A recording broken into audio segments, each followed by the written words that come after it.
5.7 মাত্রার ভয়াবহ ভূমিকম্পের রীতিমতো তাণ্ডবের পর আবারও কাঁপল নরসিংদী। স্মরণকালের পরপর দুবার ভূমিকম্প, এর আগে কখনোই দেখেননি এই অঞ্চলের মানুষ।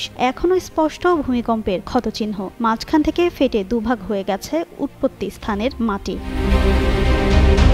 তীব্র কম্পনের ফলে বহুতল ভবনে দেখা দিয়েছে ফাটল, দেবে গেছে কাঁচা রাস্তা, তৈরি হয়েছে ফাটল, দোকানের তাক থেকে পড়ে গেছে মালামাল, বন্ধ রয়েছে ঘোড়াশাল বিদ্যুৎ কেন্দ্র। ভূমিকম্পের সময় হঠাৎ ভূপৃষ্ঠ কাঁপতে শুরু করলে দুলে ওঠে বহুতল ভবন সহ বিভিন্ন স্থাপনা। কয়েক সেকেন্ডের এই কম্পনে তীব্র আতঙ্ক ছড়িয়ে পড়ে। হঠাৎ ঝাঁকুনি টের পেয়ে বাড়িঘর থেকে দ্রুত খোলা জায়গায় বা সড়কে বের হয়ে আসেন লোকজন।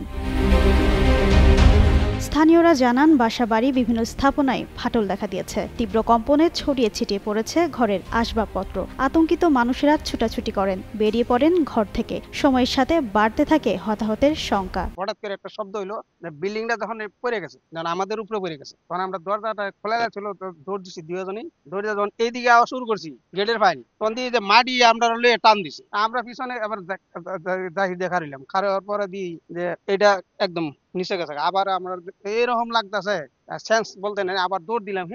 দেশ জুড়ে হতাহতের সংখ্যায় সবচেয়ে বেশি এগিয়ে ভূমিকম্পের উৎপত্তিস্থল নরসিংদী। নির্মাণাধীন ভবনের দেয়াল থেকে ইট পড়ে মোহাম্মদ ওমর নামের এক শিশুর মৃত্যু হয়। মাটির ঘর ধসে চাপা পড়ে কাজেম আলী ভুইয়া, গাছ থেকে পড়ে ফোরকান মিয়া ও ভূমিকম্পের সময় আতঙ্কে স্ট্রোক করে নাসির উদ্দিন মারা যান। আহত হন অন্তত শতাধিক।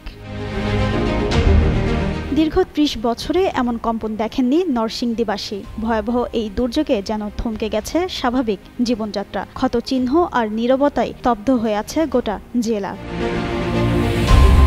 জিনাত আরা ঋতু, যুগান্তর নিউজ।